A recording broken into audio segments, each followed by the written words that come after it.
What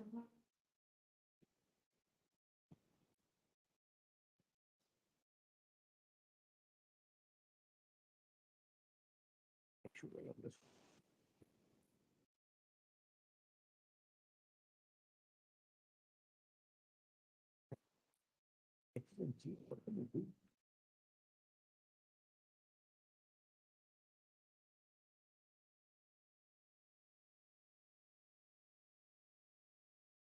This is the problem with live streaming.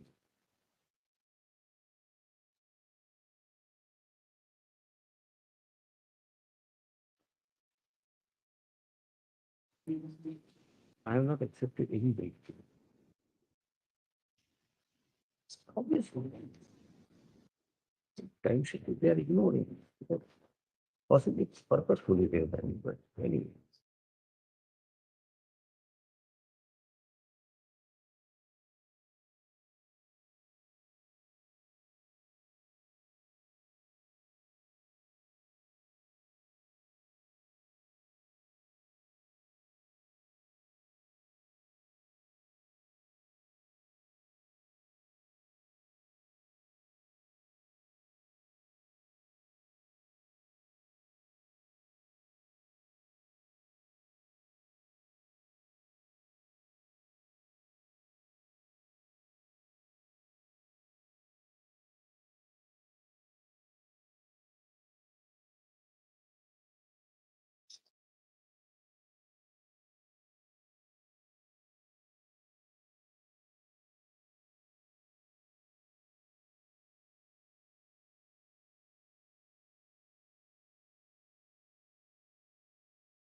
Yeah. Essentially, Malone, I just want to indicate how I intend to proceed. First, Malone, what is the issue? Certainly, sir. What is the narrow issue before my lords? Secondly, my lord, I will show your lordships the 246 Law Commission report from which all these disputes began. Thirdly, my lord, there are actually only 4 judgments which are in play. TRF Energo, my lord, Perkins Eastman, Poor and Vostalpine. These are the 4 judgments. I'll place those 4 judgments and then, my lord, I'll make my submissions. My lord, the issue is this. The other side says that one of the main aspects of arbitration is party autonomy and least intervention. They say that an agreement has been concluded with a particular procedure. They say the court should not interfere. This is broadly, my lord, the submission on the basis of party autonomy. My lord, the issue is whether a panel which is unilaterally appointed by one party, whether such a clause is valid in law, my lord, where one party unilaterally, my lord, and I'm using the language on one of these foreign judgments, unilaterally controls the pool of potential arbitrators. Is such a clause valid under our law? And my lord, our submission will be, no doubt party autonomy is very important. no doubt there should be least court intervention, but there is a higher principle, namely arbitration is really a substitute. It is nothing, my lord, so fancy. You need a fair, independent, and impartial tribunal. Because ultimately, the way the act operates, the challenge is limited. If you do not have a fair, independent, and impartial tribunal, then, my lord, the consequences, whichever way it goes, are problematic. Now, if a clause which gives unilateral right to one party to control the appointment of an arbitrator is invalid, Is concluded. Right, and By there is a those two- clause to that effect, then does the court have the jurisdiction to then re-tailor the clause to say that, well, the appointment process should be so modified so as to make it equitable or consistent with the broader principles of arbitration? Or does the court have to then accept it or reject it as it stands? My lord, the answer lies straight away in 11.8.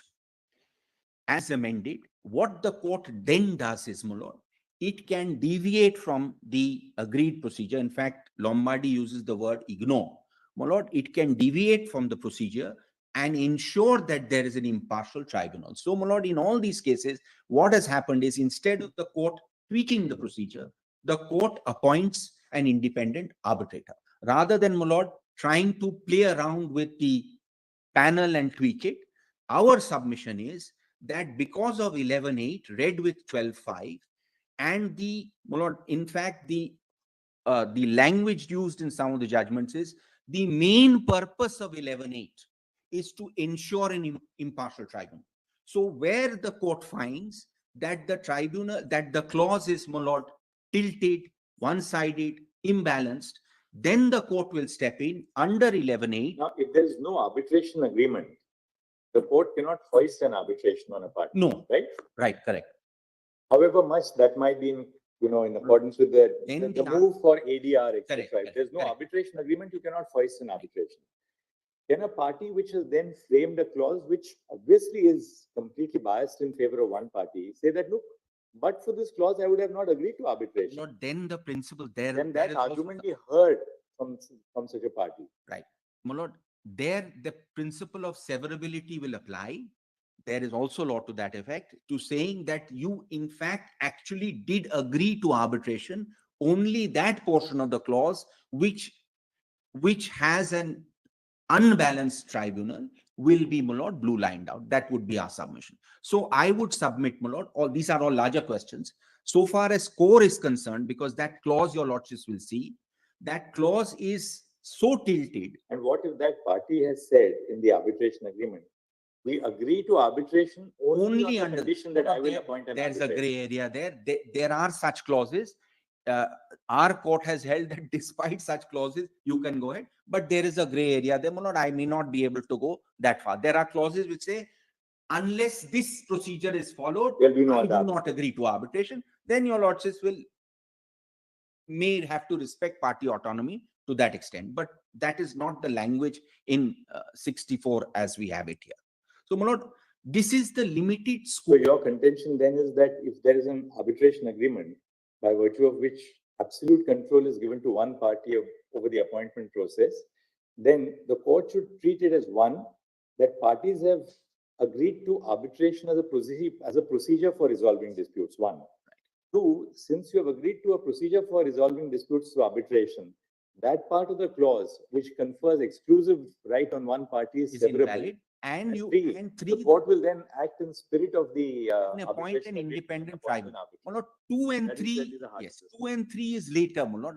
We are still stuck at actually 1 because 1 is being debated. Now, should we look at the statute and then go to your cases? Right. First, your lordships, before the statute, I would request your lordships to see few paragraphs of the Law Commission report, then the statute. It will be in sequence because let's see the statute first, then we'll go back to the law. All right. Then we'll understand. Very well. My lord, 7 or 8 provisions of the statute. It's in volume. It's in at page 101 of volume 3, volume 2. Where is our?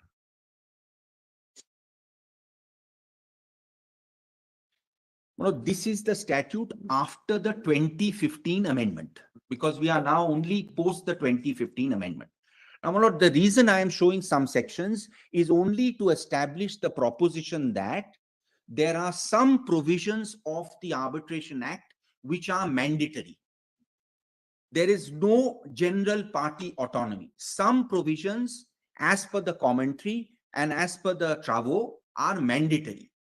So those cannot be derogated from. That's the language of the Act, and that's the language of the commentary. Lordships may first see section 4. Few sections. 101, my lord, it starts, volume 2.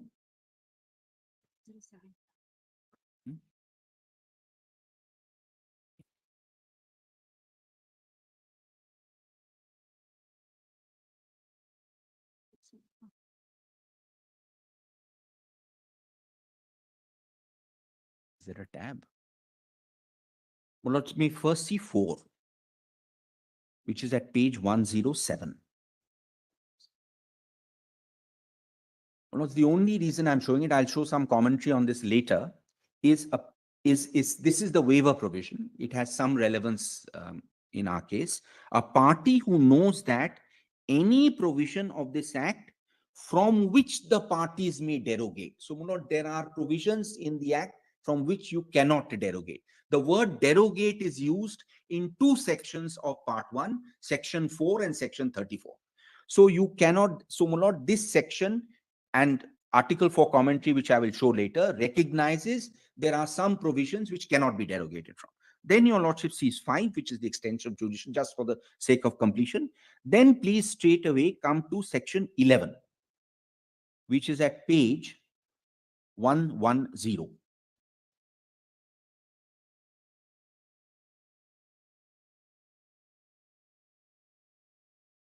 Not 11 is titled Appointment of Arbitrators. This is based on Article 11 of the model law.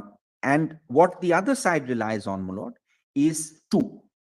Subject to subsection 6, the parties are free to agree on a procedure for appointing arbitrator.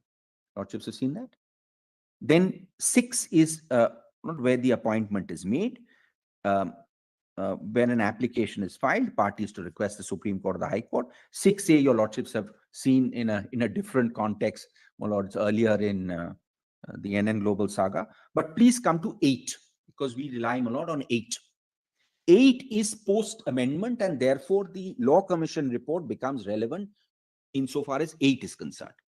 The Supreme Court, or as the case may be the High Court, or the person or institution designated by such court, before appointing an arbitrator, shall seek a disclosure in writing from the prospective arbitrator in terms of subsection 1(12)(1) and have due regard to. So, now this is something which is deviant from the procedure. And have due regard to qualifications required for the arbitrator by agreement of the parties, and B, the contents of the disclosure and other considerations as are likely to secure the appointment of an independent and impartial arbitrator. So, my lord, 11(8), and it has been judicially also held by this honorable court, by your lordships, that you are required, I would not even say, my lord, you are it's a discretion. You are required to deviate from the procedure to ensure that the tribunal that you appoint under 11, the court, is an independent and impartial tribunal. So, my lord, 11(8) is crucial for our purposes. I will show some the Law Commission report on that, and, my lord, some commentary on that. This, in my view, is something which core has completely missed. 11(8) has not been noticed. Then, my lords, may go to section 12, which is at page 113. 112. Well, this will be elaborately argued by, my lord, various others here. I'm just touching on it. 12 is grounds for challenge. This has been amended drastically after the 2015 amendment in view of the Law Commission report. 12 has been substituted. My lord, various disclosures are to be made. And then important is 12(5) at page 113.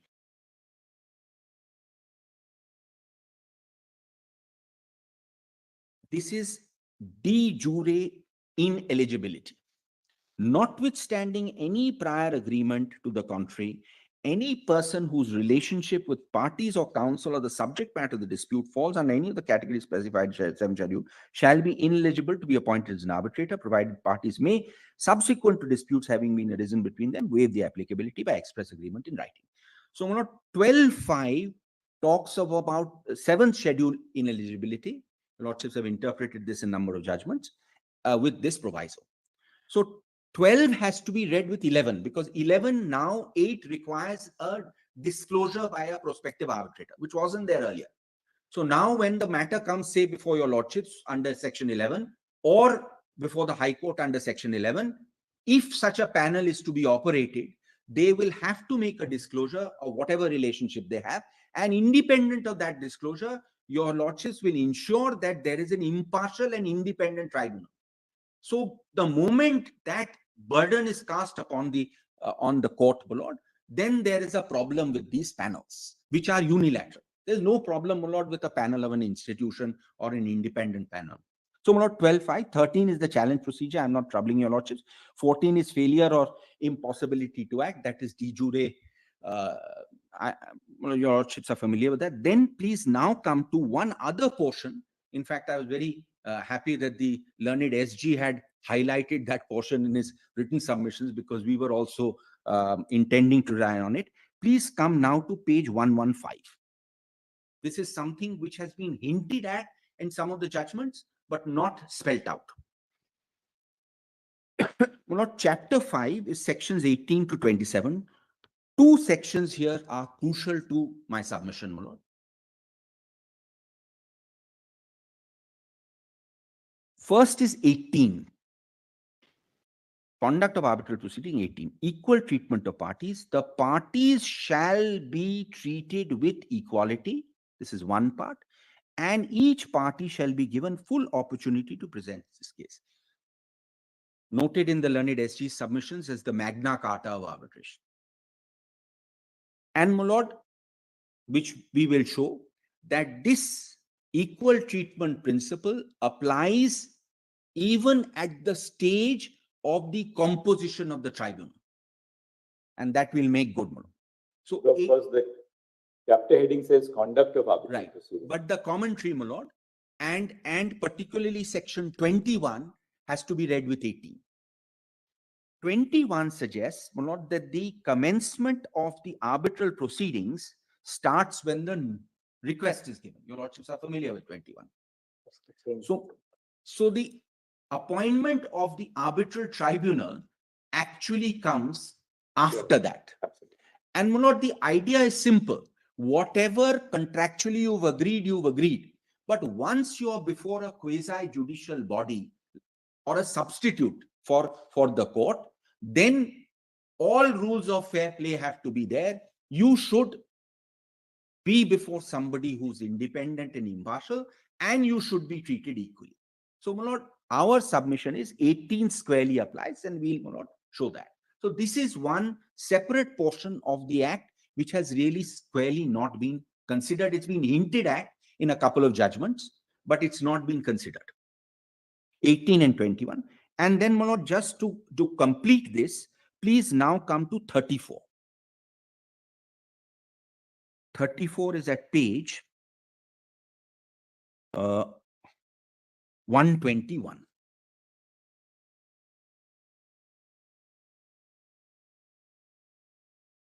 As your lordships know, there are two limbs to 34. One is party and one is, my lord, public policy. The two portions I want to show, which are of some relevance, my lord, is 34.2a2 and 34.2a5.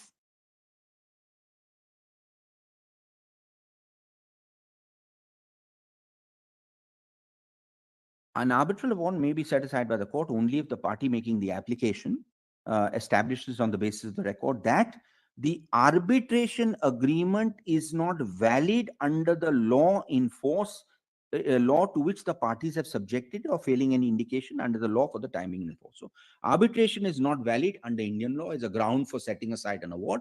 And more, my lord, pertinently, 34.2a5 there's some very interesting commentary on 2A5, my lord.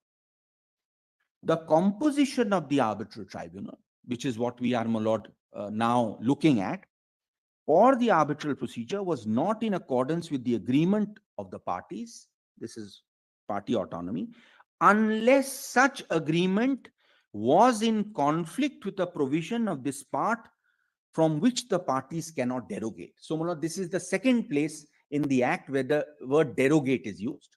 So, even if you have an agreement between the parties and that agreement derogates from a mandatory provision of part 1, the award can be set aside, or failing such agreement not in accordance with this part. No, that's the other position where there is no arbitration clause. What I must mention here, there is a 3-judge bench judgment which is a little problematic. I'll come back to it. So, Manoj, these are the sections which are relevant for the purposes of our limited issue of unilateral appointment of a panel.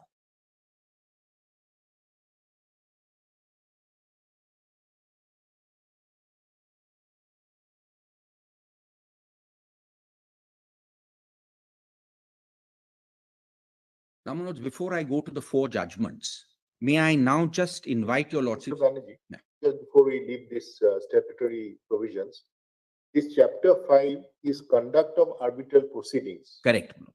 Now, only by virtue of what is contained in section 21, you are saying that it will also relate to not just conduct of the proceedings, but also The commencement composition. and composition of the And, tribunal. my lord, I will show your lordship some commentary on this very article 18, which suggests that the composition is also covered by 18. The heading, no doubt, seems to suggest. Yeah, heading is a little Yes. misleading. But Contrary to yes, what you your are trying lordship to is say. absolutely right. But I will show, that's why I wanted to mention, Manoj, I will have to establish that this provision is relevant for the composition stage. And that, Manoj, we will establish by the relevant, Manoj, material. Now, which are the non-derogable provisions of the part in regard to composition? Right. Now, Manoj, That's section 12, Manoj, I would say 11.8, 12.5. 11.8, 12, 18 for our purposes. Well, in fact, there was a very long debate in the working group. They wanted to make a list, but they didn't make ultimately they didn't make a list. They said it is to be this thing. There are 2 judgments of our court, one on 12.5 in Harsak and one on section. Forget all the judgments because we are a constitution bench. You argue as a matter of first principle. So, Manoj, Then 12.5. we look at which judgments fall in line with what we are Judgments, ultimately inclined I to. understand. 12.5, Manoj, is mandatory. 12.5 is mandatory. 12.5 is mandatory. 18 is mandatory. 12.5. 12.5 read with 11.8 because, my lord, 11.8 refers to 12. So 12.5 read with 11.8 and 18, according to my lord, submissions, are mandatory, and the commentary also says so. There are various other provisions which are mandatory, but it is not necessary to enumerate the complete. Now, I'll pose to you a hypothetical. Any arbitrator cannot fall within the degrees of prohibited relationship, if we can use that expression, which has been spelled out in the 7th schedule. Now, what if one of the clauses, what if the arbitration agreement provides that one of the parties shall appoint? Can such a clause be made consistent with 12.5 by saying that the persons whom that party appoints should not in any way be in breach of the 7th schedule? Will that then be a provision which will be in conflict? Mulot, the answer there is, Mulot, unilateral. Is unilateral appointment itself by itself that is contrary to the provisions of the Act? Yes, Mulot, because one is that any appointment which of an arbitrator who is in conflict with the 7th schedule is absolutely a non-derogable provision of the statute. But does the Arbitration Act itself frown upon unilateral appointment per se? Well, Lord, that is how your lordships have interpreted it in 2 judgments. No, but forget the judgments for a moment. Lord, where do we get that? Where do we identify the? Yes. Well, Lord, I identified it, Mulot. And place it only to 18. I identify it in this fashion, Mulot. it flows from the amendments made pursuant to the Law Commission report, which frowned on unilateral appointments. The Law Commission, therefore, Manoj, I want to show that, and I want to show the amendment, particularly 11.8. So now that you have formulated shown us the statutory provisions, what you can do is this. You now formulate your points. You formulate your submissions. Then we will go into then we go to the 4 judgments, the Law Commission report. So you can just formulate your submissions now. Right. Manoj, my submissions are, Manoj, I am only on panel because there is no challenge subject to correction. You are only on panel, Manoj, unilateral panel. Manoj, because I know your lordship has asked me the question whether unilateral appointments are, Manoj, are eschewed generally or not. But suppose the railways, for instance, says that, look, we will have a panel of people who are not connected with us at all. We have a panel. Absolutely. Manoj, I have to answer that. We have a panel of retired judges. We have a panel of impeccable, Manoj, integrity, etc. Is that permissible under the statute? Right. Manoj, according to us, no. And I will formulate 4 or 5 Manoj, under 4 or 5 heads. All right. Now, why don't you just take the next 3 or 4 minutes and formulate your submissions?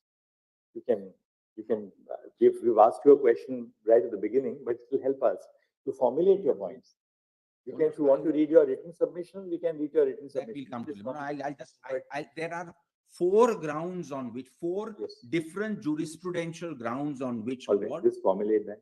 There are 4 jurisprudential. One is that a panel unilaterally appointed by one party. One thing. Control, you want to mention control. The better word would be unilaterally controlled by one party. A panel unilaterally controlled by one party, Manoj, would fall foul of section 11.8 read with section 12, in that it would not be independent and impartial. This is the first, Manoj, first ground. 11.8 read with 12. In that it will not be an independent and impartial tribunal. It may be impartial, but it is not independent. It will not be an independent and impartial tribunal, which is a non-derogable facet of arbitration jurisprudence. It has to be independent and impartial. Otherwise, the entire edifice collapses. But independence, is it a quality in the arbitrator or is it in the process of appointment? It's in the process, Manoj. I will show, Manoj, there's a very nice paragraph. I will show, Manoj. Independence is qua, Manoj, the clause, Manoj. We are not on individual arbitrator. The argument would be really that you must avoid an appearance of bias, not just actual bias. Right. The actual bias we are not alleged. So far as to say that, well, I'm aggrieved because this particular panel which they have appointed is suffering from lack of independence. But the fact that one party controls it is, I will show, Manoj, the principle that there must be it must generate confidence in the arbitrating parties. It must generate a sense of credibility. I have 4 heads under which your not just actual bias, it's an appearance of bias which must be avoided. One is the bias argument. Manoj, I am on the independence argument. Independence argument, because if your lordship sees 11.8, Manoj, one is disclosure, bias, etc., and just show 11.8 again. It will not be an independent panel. Yes. So, Manoj, this is an important question, Manoj, because let me not put it very bluntly. And one more sentence you can add there in your first proposition, that a panel which is exclusively controlled by one party, according to you, suffers from a lack of independence. Right. This is, Manoj, proposition 1. For that, you will have to drawings from 18. 18 is separate. 18 is one more. This is, Manoj, 11 read with. 18 is limited in its scope. 18, Manoj, 18 is, Manoj, secondly, any clause which, Manoj, does not. Your lordship has that exactly the question Justice Roy put to me, limited in its scope. Manoj, I will satisfy your lordship on that separately. The second limb, my lord, it's a second ground on which I put. There are various, my lord, four grounds we have formulated. Independence may be also looked at from the perception, because now we're not talking about a lack of independence to challenge an award. Correct. All right. Just as when you challenge, say, a judgment of a court on the ground that the judge lacked independence, Correct. the threshold is very high. That the judge had some interest in the subject matter or was connected to the parties to the dispute, so on and so forth. But independence at the stage of composition is a matter of perception. Because you are entering into a judicial proceeding, which is an arbitration is a substitute for a judicial proceeding. So when parties are entering upon arbitration, it is their perception of an independent adjudicator or lack of independence, which is crucial. Because you must create conditions which foster a sense of confidence in the process. In fact, three phrases, my lord, have been. Whether in fact that person was eventually independent or otherwise begs the question. In these cases, my lord, all the four cases before your lordships are railways and railways connected cases. From time immemorial, they have something called clause 64. The problem here is, my lord, so independence at the stage of composition is not an objective test of whether someone would or would not be biased, but the perception of a party who is accepting. Correct. I am obliged. That perception must be that of an independent adjudicator. Absolutely. My lord, in fact, three phrases are used in judgments: major objective, paramount consideration, and important consideration.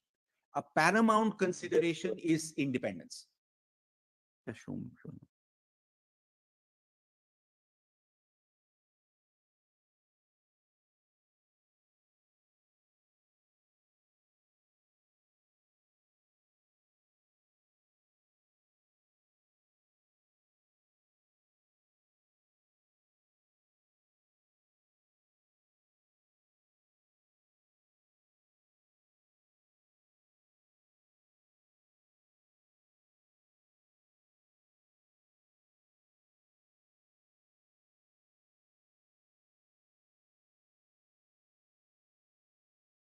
Of confidence so far as our arbitrators are concerned.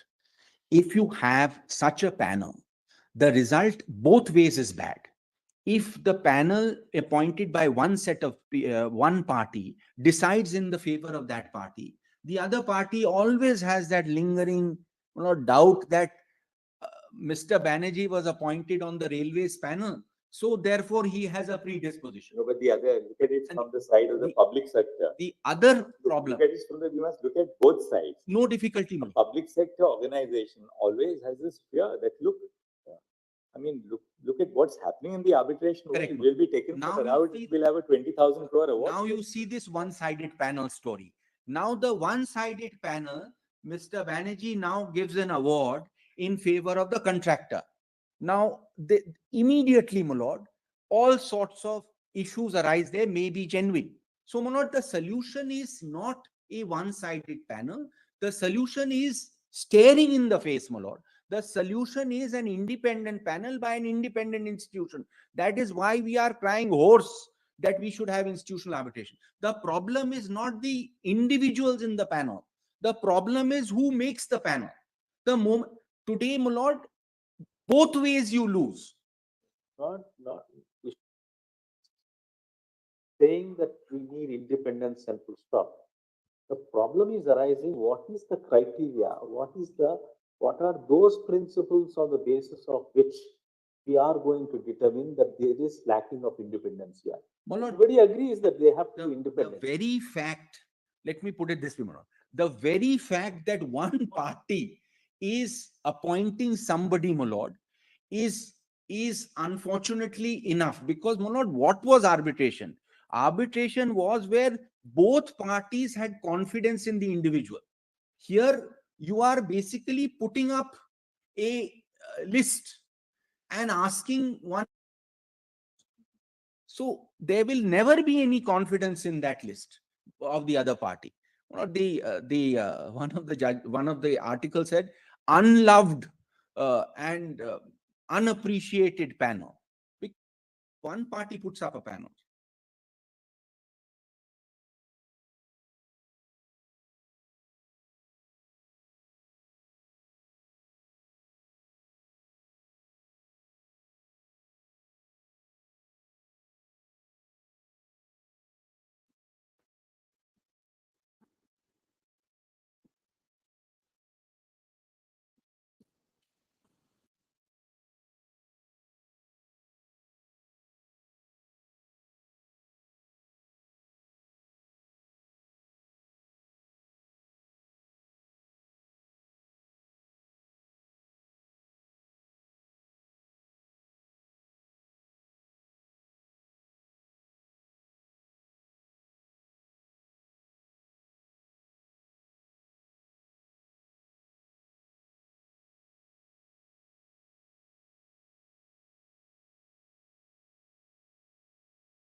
My lord, please keep the distinction between, my lord, the process of appointment and the eligibility of individual arbitrators. So your first point I have formulated, a panel unilaterally controlled by one party would fall foul of section 11(8) read with section 12. In that it will not be an independent panel. A panel appointed by one party will lack a degree of independence. Correct. That's the first point. What's the second Even point? if impartial, my lord, I assume for a moment, my lord, impartiality, etc., will come in, my lord, when you have employees, retired employees. I am going one step further, assuming you have absolutely, my lord, respectable people.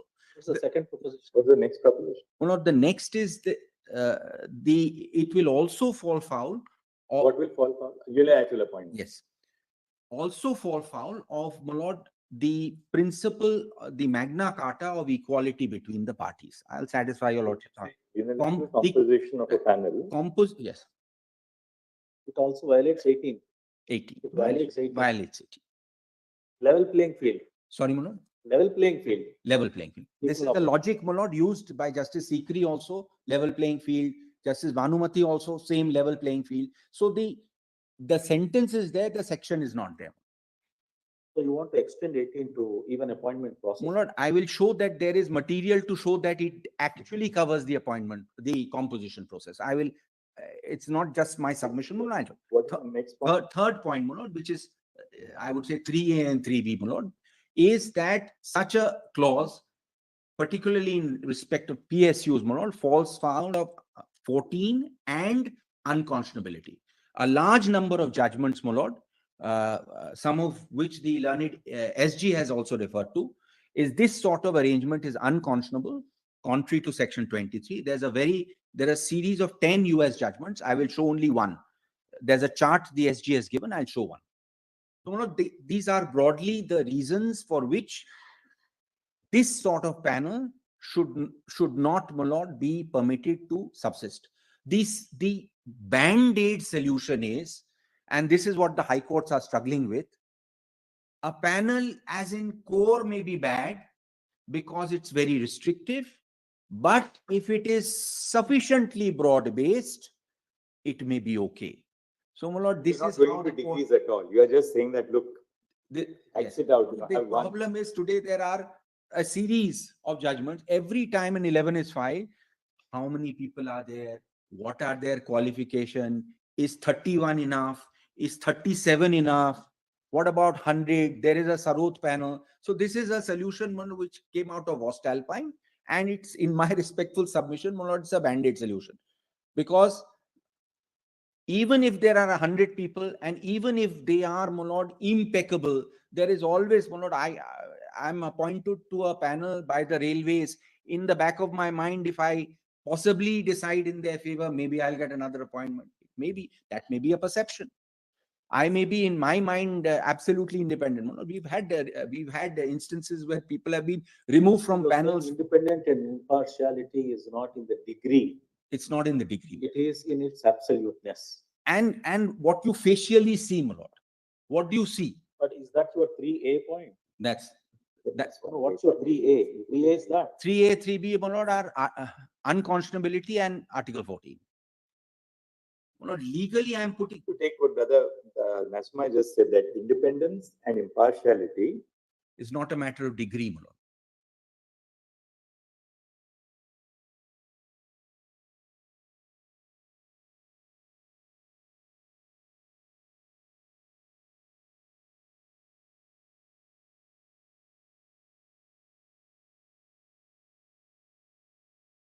but of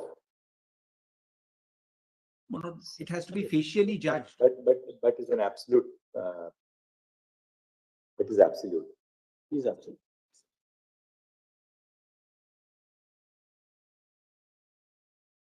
So therefore, even if theoretically the party which has unilateral control proceeds to prepare a panel which is otherwise absolutely, objectively independent. Perfect.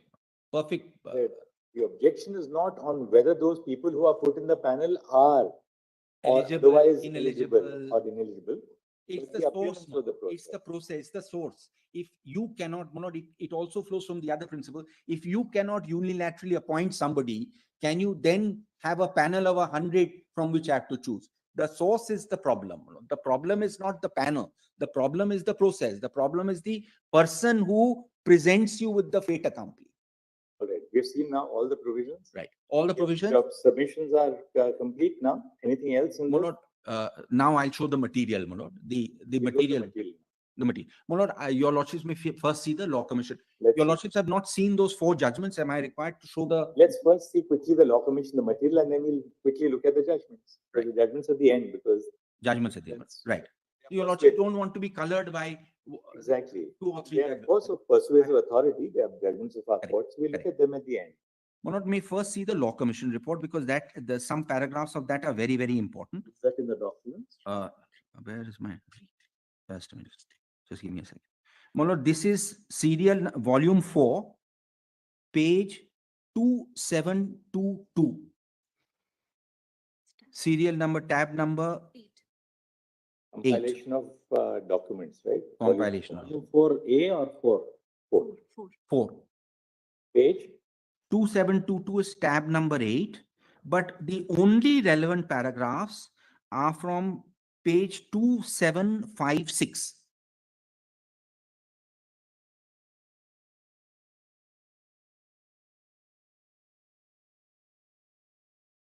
You must compliment the juniors who have prepared the compilation, are very well prepared. Yeah. Otherwise, I tell you what we have is compilation of judgments by Mr. Yeah. Gaurav Banerjee, compilation of judgments by Mr. Neeraj Kaul, compilation by Mr. Shashankar or whoever. So it's such a headache, because when you start dictating a judgment, you have like 10 compilations. The idea is to have one compilation, which everybody puts their cases together, you know. The system is working well. My system is working well, actually. Yeah. I think it's Now, we come to Working page over a period of time. 2756. 7 paragraphs are relevant. I'm just reading a few of those. 46 report. 246 report, Justice A.P. Shah's report. It starts at para 53. It is universally accepted that any quasi-judicial process, including the arbitration process, must be in accordance with the principles of natural justice in the context of arbitration, neutrality of arbitrators with their independence, impartiality is critical to the entire process. Then, my lord, 54, the test for the 12.3 has been set out. 55, my lord, is what was the previous position. Then, my lord, 56. The limits of this provision has been tested in the Indian Supreme Court in the context of contracts with state entities, naming particular persons' designations associated with that entity as a potential arbitrator. Appears to be settled by a series of decisions in the Supreme Court. Then, my lord, your lordship leaves all the decisions that arbitration agreements and government contracts will provide for arbitration by a serving employee of the department valid and enforceable. While the Supreme Court in IOC Raja Transport carved out a minor exception when the arbitrator was the controlling or dealing authority, and this exception was used by the Supreme Court in so-and-so to appoint an independent arbitrator under Section 11, this is not enough. The balance between procedural fairness and binding nature of these contracts appears to have tilted in favor of the latter by the Supreme Court, and the Commission believes that the present position of law is far from satisfactory, since the principles of impartiality and independence cannot be discarded at any stage of the proceeding, specifically at the stage of constitution of the arbitral tribunal. Incongruous to say that party autonomy can be exercised in complete disregard of these principles, even if the same has been agreed to prior to the disputes having arisen between the parties.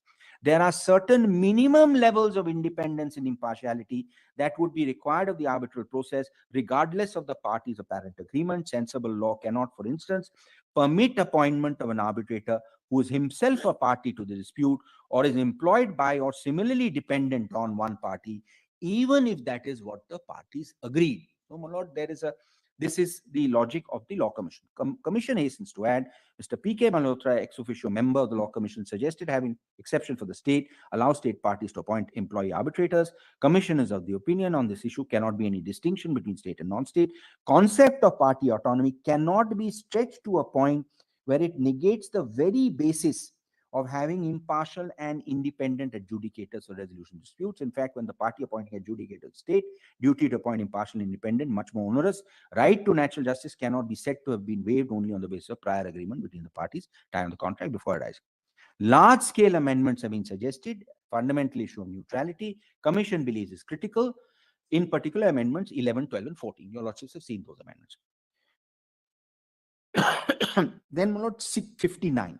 Commission has proposed requirement of having specific disclosure to the arbitrator, state as possible appointment regarding existence of any relation of interest of any kind, likely to give rise to justifiable doubts. Then they talk about the fourth schedule, sorry, the IBA guidelines. I'm not reading all that. Then please come to 60. So the 59 distinguishes between de jure eligibility, ineligibility, and the seventh schedule, and then 60 is the exception. And not this exception now, according to railways, they have a clause where there's a format where you sign on a 12-5 agreement. So that is now presented to you initially before you, for you to waive. And many, my lord, contractors then waive it. But that was not the purpose of this exemption. The commission, however, feels its real and genuine party autonomy must be respected. Certain situations, parties should be allowed to waive even the categories of eligibility set out provost wishes.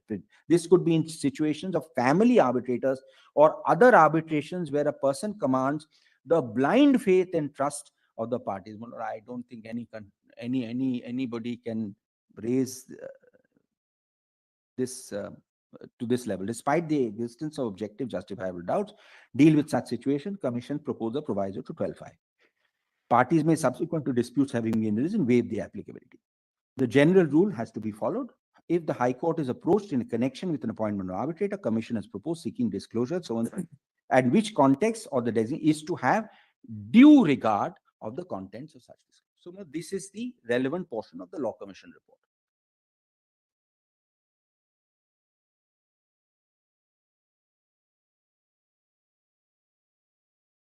Now, would your lordships look at the four judgments now, or should I put the material? Whichever way, my lord. See the material, and that we are done with that. So, my lord, I'm skipping those four judgments, my lord. I just want to mention, my lord, that we rely on certain paragraphs in your lordship's judgment in Lombardy. And in particular, my lord, we rely... Why don't you cite those judgments then, and then we'll look at the material at the end. Right, my lord. There are four judgments which are in play, and Lombardy, my lord, is the basis on which we have made our submissions. My lord, the four judgments in play are, the first, I'm not going in chronological sequence, my lord. There is TRF and Perkins, which are in respect of appointment of sole arbitrator. That's one category. Then there are two judgments. There is Core and a judgment called Vost-Alpine, which is the DMRC judgment, which is in the context of panel. So, my lord, I will first show, I will not even, in the interest of time, my lord, I will not show TRF. I will show Perkins, which then also reflects TRF. So, I will show Perkins, and then, my lord, show Core, and then Vost-Alpine, which is some sort of, my lord, halfway house. I want to show these three in that order, and then, my lord, I'll make myself. First, if your lordship sees Perkins. Perkins Eastman versus HSCC, 2019-17 SCR 275, tab 51 of volume 3, page 1254.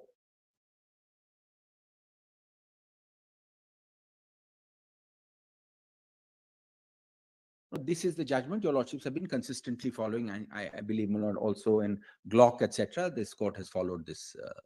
That volume? Volume 3, page 1254. Tab 51. The judgment dated 26/11/19, following TRF. This was, my lord, an 11.6. In fact, all the four matters before your lordships are at the 11.6 stage.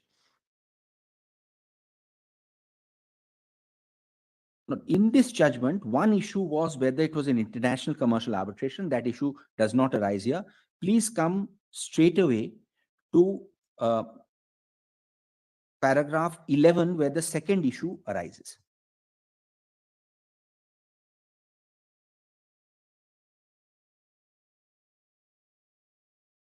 Before that, if your lordship wants to, this is para 11, where the second issue arises, page 1268. And the clause is basically the at 1269 D. The lordship sees that. Unless otherwise any dispute between parties in accordance with the agreement shall be referred to sole arbitration of MD or of buyer or his nominee. Venue shall be in Delhi. So this was the clause. Paragraph 14, my lord, TRF and ergo is quoted. 15 to 20 is relevant for our purposes, my lord. 15 starts at the bottom of page 1272.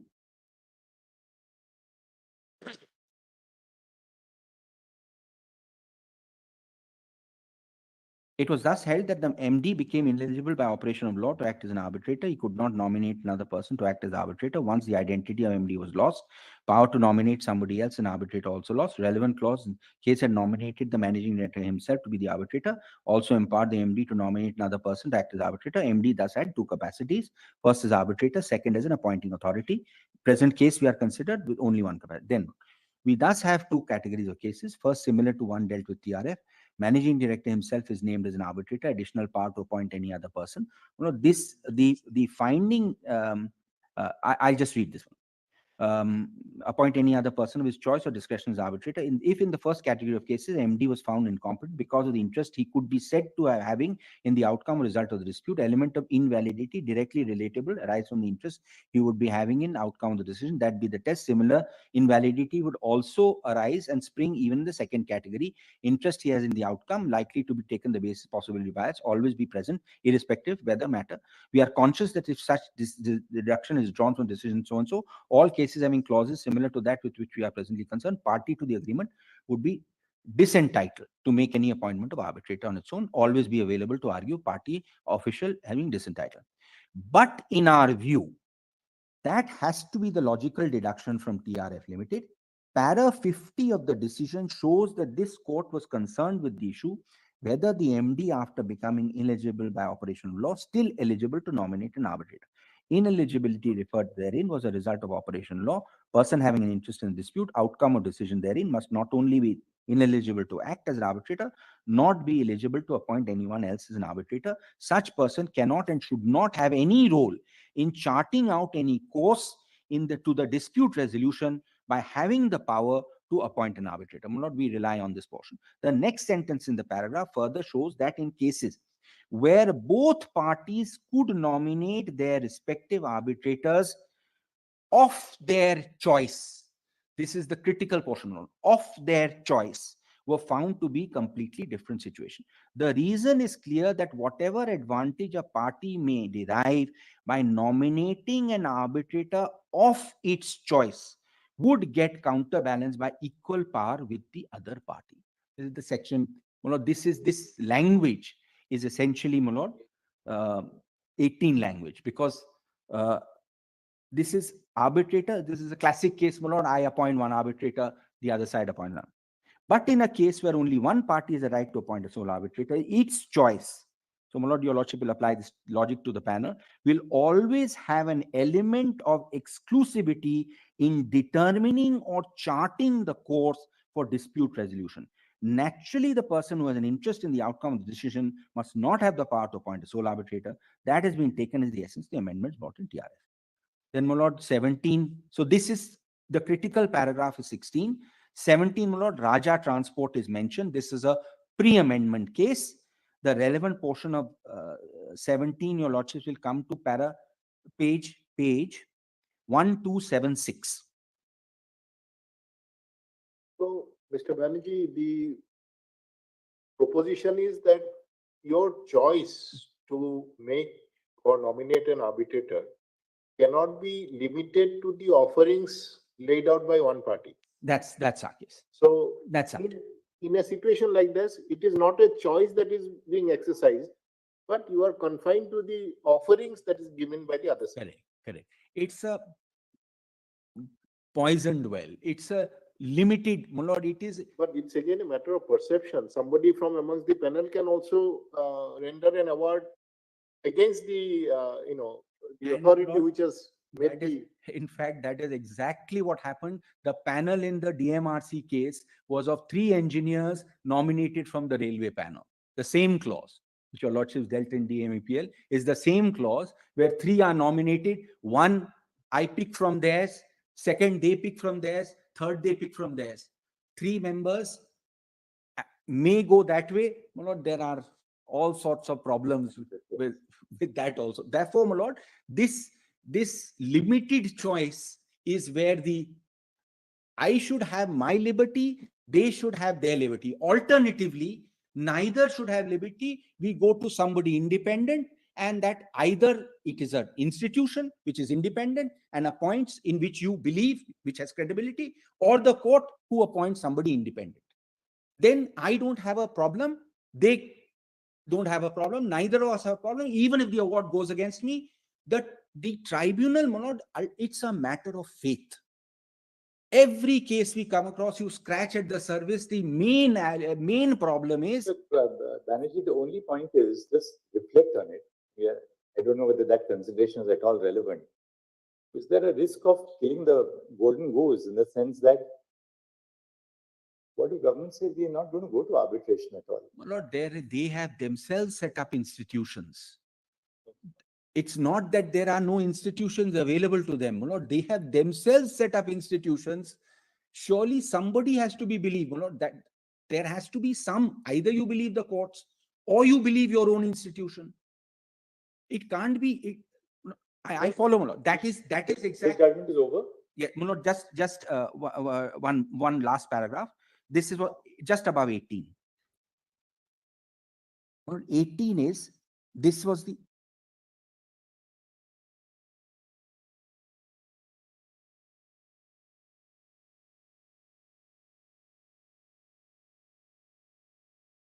Judgment. Yes. Well, this judgment also is very helpful because it quotes some portions of Ostalpine. So I'll just place it from here. Yes.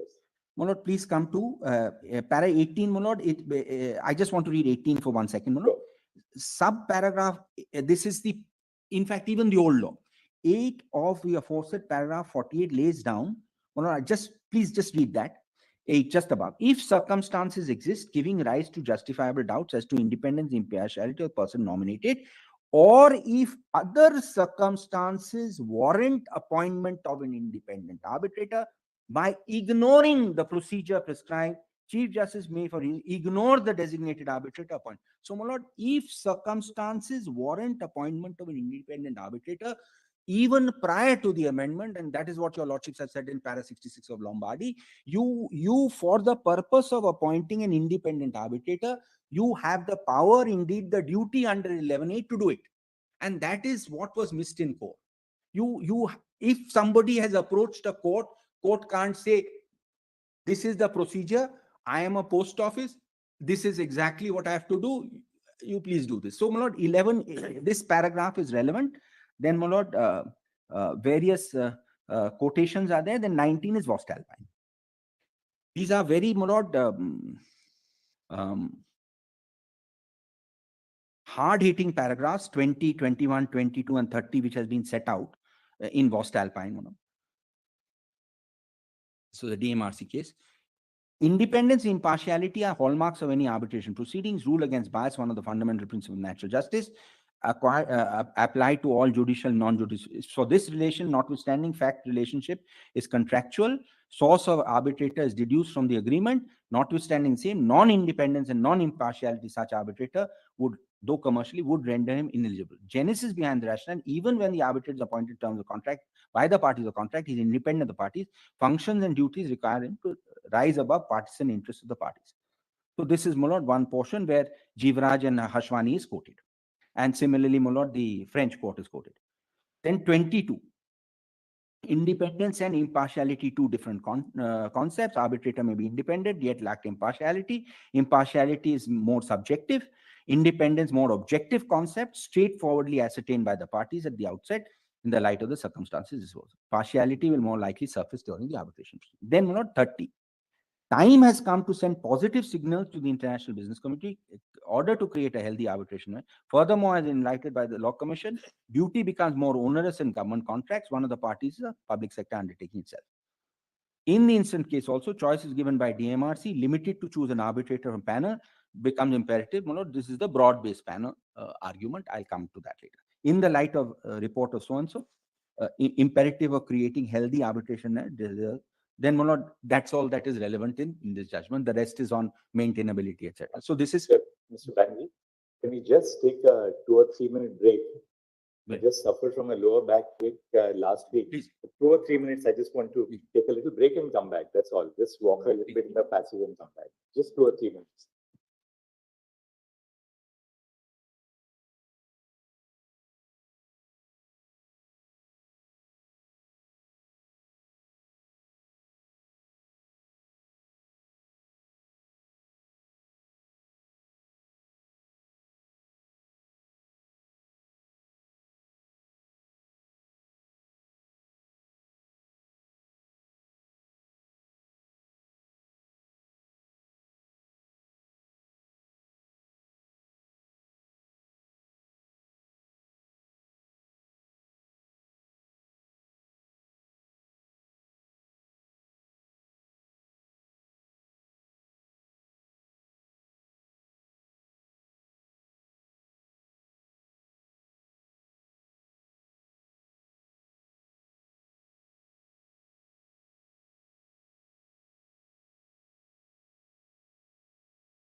Yes. I've had a little rethink. I'll show the core judgment and the Voestalpine judgment later. Let me first show the material, because those judgments, in any case, your lordships will have to consider. But let me, my lord, since I'm showing the material, and let me show the material as to what is on record. One of the first proposition is that party autonomy is not unfettered. There are some mandatory provisions, and my lord, for which purpose your lordships are permitted to, or permitted, well, I wouldn't say required, to look at the preparatory material, which is the basis of the article, which is then the basis of the section. Well, not in fact, very interestingly, when the UN General Assembly recommended the model law to us, to all the countries, it asked the Secretariat to send the travaux préparatoires along with it. That resolution, my lord, is one page, it's on record. Lordships may just see, which is why, my lord, we are relying on the travaux. That is volume 3, serial number 162, page 5015. It makes very interesting reading. This is the General Assembly resolution by which model law was recommended. 5015. Sorry, volume 4. Volume 4. 4. Model law on international commercial arbitration at Transcendental. Is that volume 3, madam. Volume 3. Volume 3. We've got it. Volume 3, 5015. No, this is the General Assembly resolution. The General Assembly resolution. I'm not going to read the whole thing, but please see, after being recognizing, convinced, noting, convinced, requests the Secretary General to transmit the text of the model law together with the travaux and and recommends that this is the resolution column. Left column. Where's the page again, Mr. Bennett? Pages 5015. Left column? Under the General Assembly. Yes, General Assembly, 40th session, 40/72, model. The General to transmit the text of the model law along with the travaux, and recommends that all states give due consideration. So they actually, my lord, not only sent the text, but they also sent the travaux. That's the only reason I'm saying. But it gives you the basis, my lord, as why it is to be referred to. Yes. So, my lord, the first proposition is that there are certain rights which are not waivable. And I had shown your lordship article, section 4 and section 34, which uses the word derogate. And the commentary on that, my lord, is at volume 4. I'm only going to show 2 or 3 pages, my lord, not more, just to fit it in. Volume 4, serial 145, page 10149 at 10150. This is a 10150 is 10149 is the cover of my lord. Volume 4 is it? Where's the book?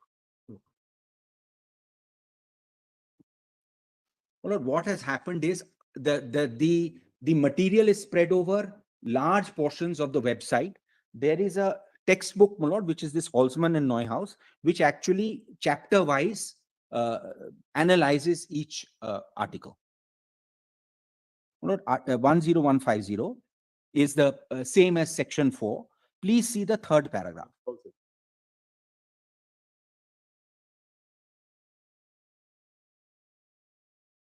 Third paragraph, second sentence, Secretariat's commentary on Article 4 makes it clear that in case of requirement of the arbitration agreement, that stipulation must be valid and in particular not in conflict with the We are 10150.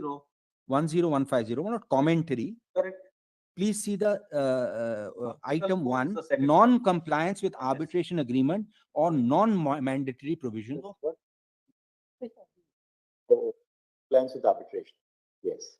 Procedural default at issue must be a breach of stipulation in the arbitration agreement or a non-mandatory requirement. Secretariat's commentary on Article 4 makes it clear that in case of a requirement of the arbitration agreement, stipulation must be valid and in particular not in conflict with the mandatory provision. And the footnote gives the Secretariat, and that's also on record. So this shows, my lord, that there is a mandatory provision.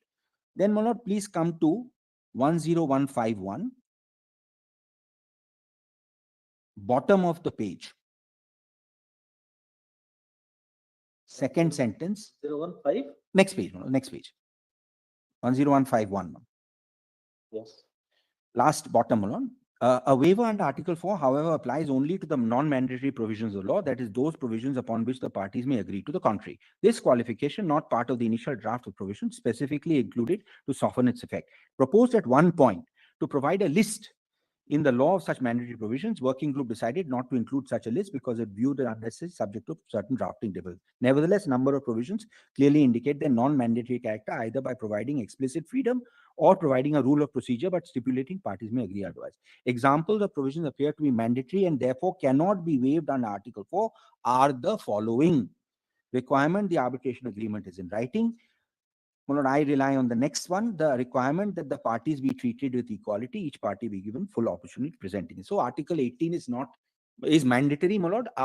There's a judgment of our court in Vedanta, which also says that it is mandatory. It is, my lord, 18 cannot be derogated from. That's the only reason, my lord, I'm showing this. Then, my lord, this is the commentary on Article 4. Your lordship may now see the commentary on Article 34. That's the other place where the word derogate is used. The commentary on Article 34 is at page 10054, serial number 144, little behind. 10054. This is tab 144, my lord. That's the book, my lord. And just one paragraph I'll show at 10061.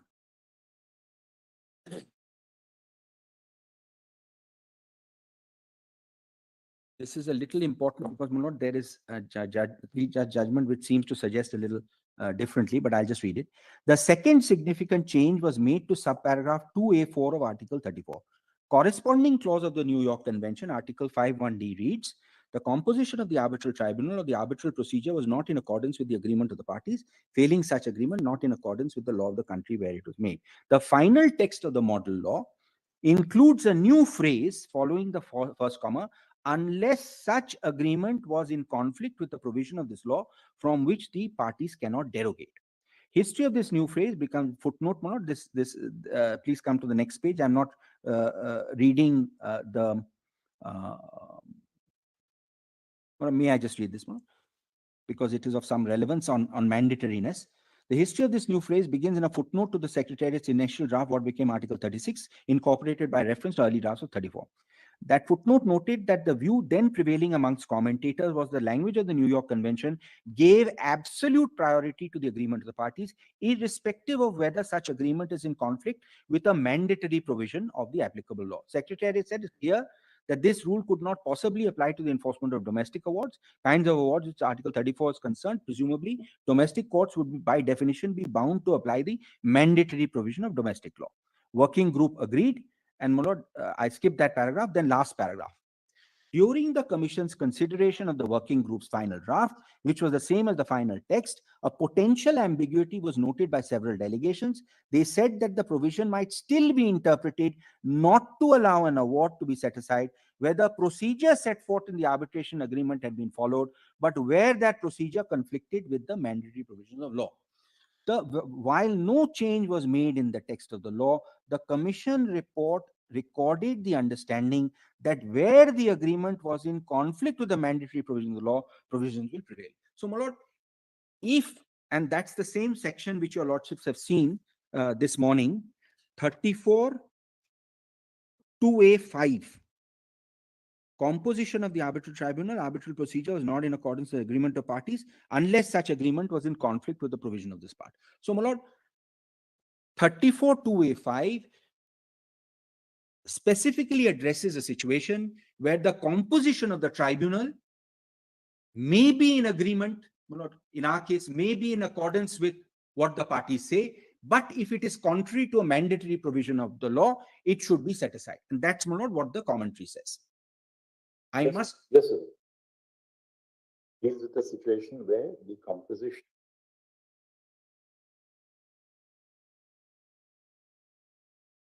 that was the intention. with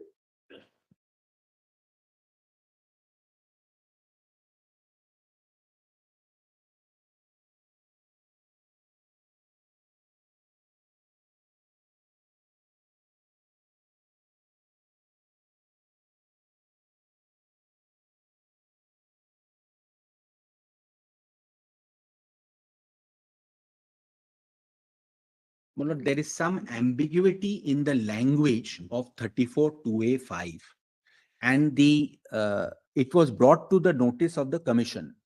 The commission says that obviously mandatory, if there is any mandatory provision, even That will if prevail. right, there is a directly opposite judgment to this. This was not cited before a 3-judge bench. There is a judgment of your lordships which says exactly the opposite, and it is my duty to bring it to your lordships' notice. Where the argument which is accepted, which is rejected, is mandatory overrules contract. Argument is, even if it is contrary to a mandatory provision, still the contract will prevail. I'll give your lordship the reference, my lord. It is Narayan Prasad Lohiya. It is at page 681. If I don't show it, my lord, it will be unfair, my lord. There is a judgment which says the opposite. I must show it. Volume 3, page 681. Sorry, my lord. Volume 3. Volume 3, page 681. My lord. Tab 22.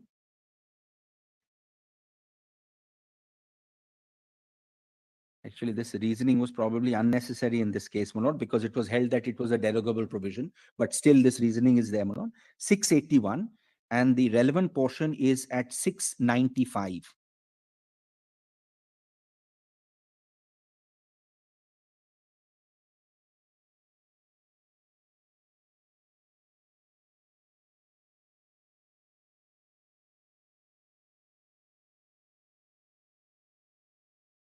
Lord, if your lordship sees 695 is what Mr. Venugopal argues, which is consistent with, my lord, what I showed from the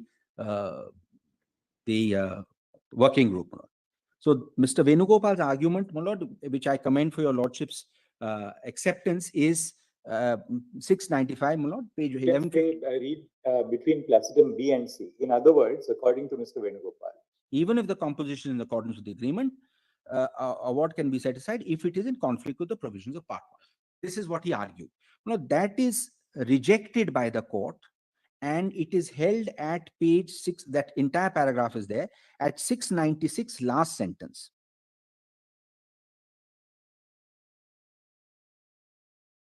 Thus, so long as the composition of the arbitral procedure is in accordance with the agreement of the parties, section 34 does not permit challenge to an award merely on the ground composition of the arbitral was in conflict with the provisions of part 1.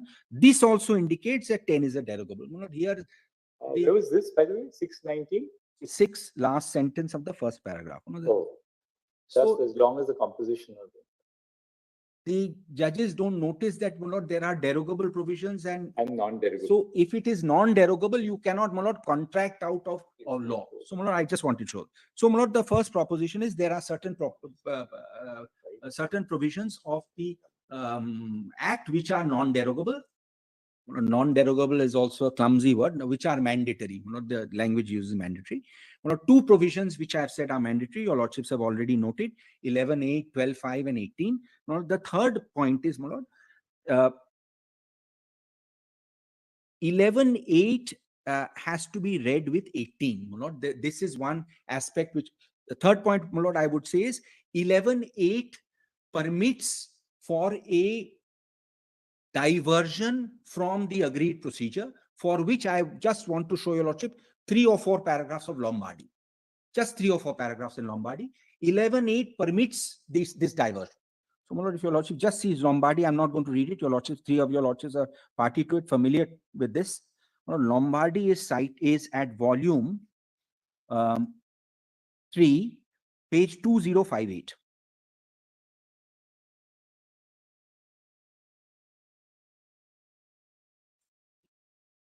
Okay.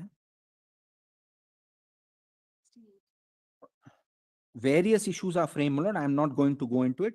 It is that issue regarding, my lord, pre-deposit. Please first see paragraphs 81 onwards, my lord. 81. Citing SCR. SCR. All the juniors have put SCR together SCR. because now all our judgments are in the digital form and digital SCR. Yes. Earlier, I remember at least in the 90s, you couldn't cite you anything, could but not SC cite could not anything cite else. It the was official report.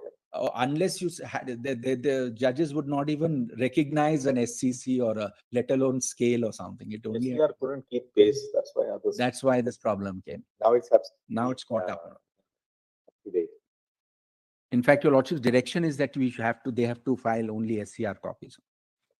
My lord, make straight away come to page 2105, para 82. 82, my lord, bottom of At page 2105.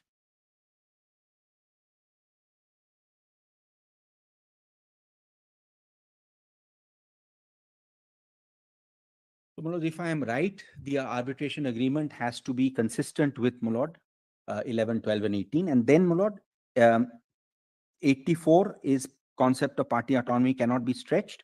And then, my lord, 86 and 87. That's all I want to show. There are other paragraphs, but in the interest of time, my lord, I'm not showing the other paragraphs. The 86, 87 are page 994, my lord. If circumstances give rise, covers composition. After all, 18 may not cover composition. It may be after the tribunal is formed, everything else. Why should it cover composition? Now, my lord, there was some doubt on this. There are two parts to the commentary. I'll show both, and I'll show, my lord, what is the understanding generally. My lord, may first see the on 11. It's very interesting. My lord, it reads, shall we say, my lord, both ways? Shall we say, my lord, both ways?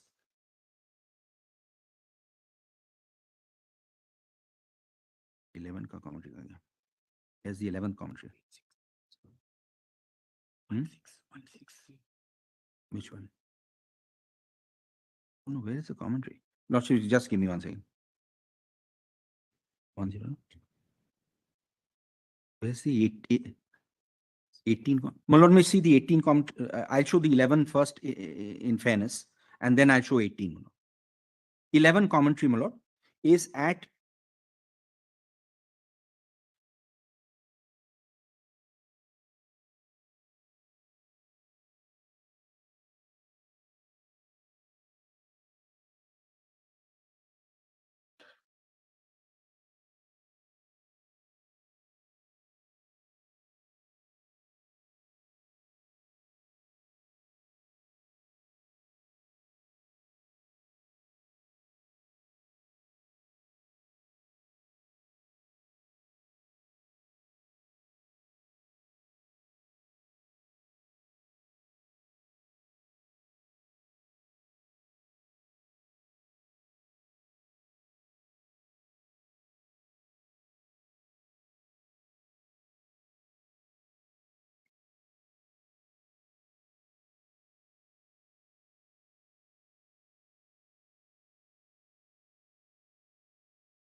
now I just want to show you lots of the material on Article 11 and 18, and then, my lord, I'll continue. My lord, on 11, so discovery of Mr. Nariman, my lord, this is the Clout Digest.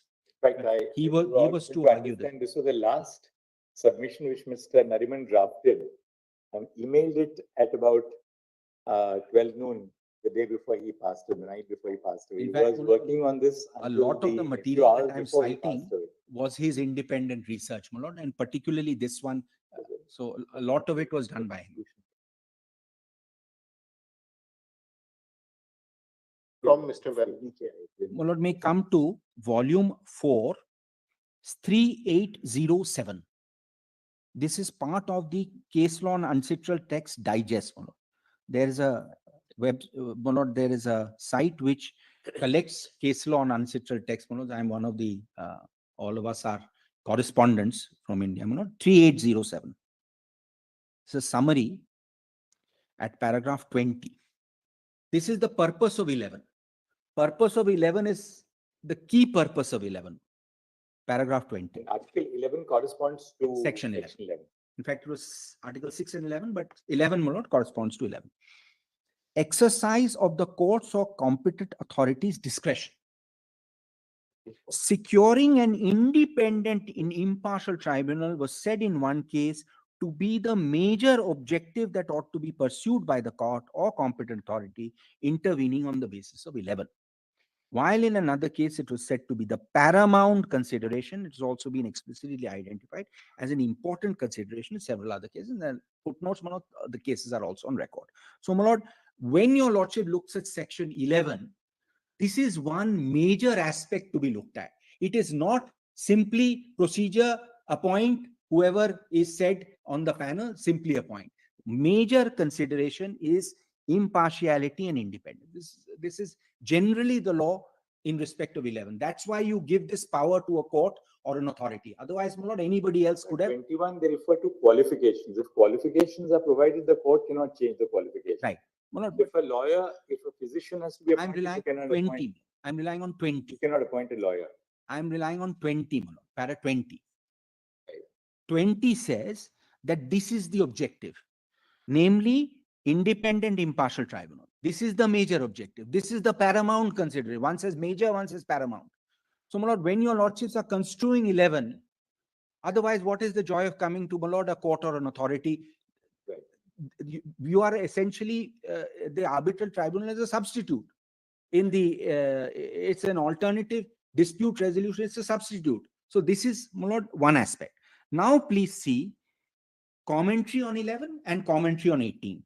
Commentary on 11, my lord, is serial number 141 in volume 4 at page 10040. It's from the same book, right? This is the book which has all the extracts. Tell the number again. 40. Same one. Tab kya hai? Tab 141. 10040. Article 11 is there, my lord. Please come to page 10042 at the bottom. I just want to read this a little carefully. Paragraph 2 of Article 11 does not state any limitations on the parties' freedom to agree on a procedure for appointing an arbitrator or arbitrators. The provision does state that the freedom is subject to the provisions of paragraph 4 and 5 of this article, similar to ours. But those paragraphs only provide for supplementary intervention by the courts in case the agreed on procedure fails to work. They do not place any express limitation on the parties. Nevertheless, in drafting paragraph 2, it was recognized that the model law as a whole implied certain restrictions on the parties' agreement regarding appointment of arbitrators. The third working group cites examples, 2 articles that give rise to such restrictions. Article 12 concerning grounds for challenge, Article 34 concerning the court's power to set aside arbitration. Thus, for example, if the procedure agreed on results in arbitral tribunal fails to meet the standards of impartiality and independence, arbitrator will be subject. Similarly, if appointment results in a party not receiving proper notice, an award may be set aside and refused recognition. These are specific restrictions contained in the model code. Go to the effects of the procedure. These restrictions result the results of the selected appointment, not the procedure itself. Thus, the arbitration agreement does not provide for proper notice. Then, 11. Next paragraph. The working group considered at some length adding to Article 11 an explicit limitation on the parties' freedom to determine the procedure for selection of arbitrators. Provision would have stated procedure agreed upon parties would be invalid or to the extent that it gave one party predominant position, on the words of an alternative draft, manifestly unfair advantage with regard to the appointment of arbitrators. This provision was later deleted. One, problem did not arise frequently. They were not probably aware that the problem arises very frequently here, but that was their understanding. 2 other provisions of the law and we rely on this. Other provisions of the law, such as 12 and 34, could be used to address the problem. Wording was regarded as too vague, could lead to controversy, dilatory practice, potentially invalidation of well-established, recognized appointment practices, while the working group concluded that such a provision had no place in the model law, and the final text accepted by the Commission confirms that decision. The working group did note that its determination should not be understood as expressing support for unfair practices. And my lord, I just want to show what exactly it said. Is at page 9998 of the same volume. Serial 1, I want to show the sentence actually which the working group used. Serial 137 at 9998.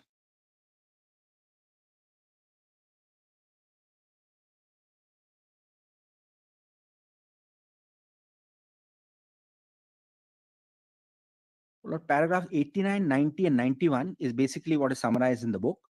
The working group, 91 I'm reading, after deliberation decided to delete paragraph 2. That decision, however, should not be understood as condoning practices where one party has a clearly greater influence in the appointments without good reason. So, my lord, this was definitely something which weighed with the working group.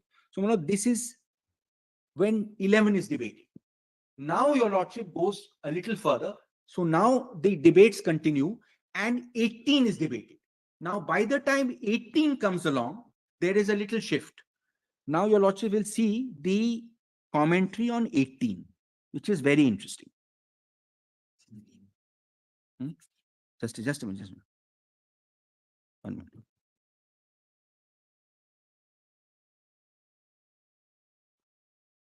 Have you shown this? I've shown 11. 11 is over. My lord, may come to Article 18 commentary. It was not because they accepted such clauses, but Correct. they felt that the other provisions would be sufficient to deal with them. Now, my lord, 18 commentary is very interesting. Please come to 10050. Serial 143, no, tab 143.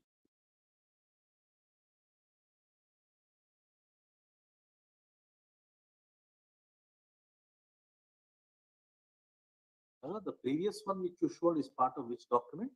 The previous one is an extract from the Okay.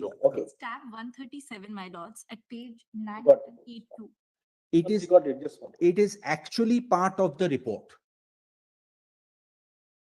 That's the language of working group report. We are at 10050. 10050. Now, my lord, I'll just read. This is makes very interesting reading. Article 18 establishes fundamental principles. All arbitrations must be treated with equality. My lord, then it mentions Magna Carta of arbitral procedure, due process clause, etc. Then, my lord, second paragraph. In early drafts of the law, provision that now constitutes Article 18 was included as the third paragraph 19, which is discussed below. It's an important corollary. In order, however, to emphasize the central importance of the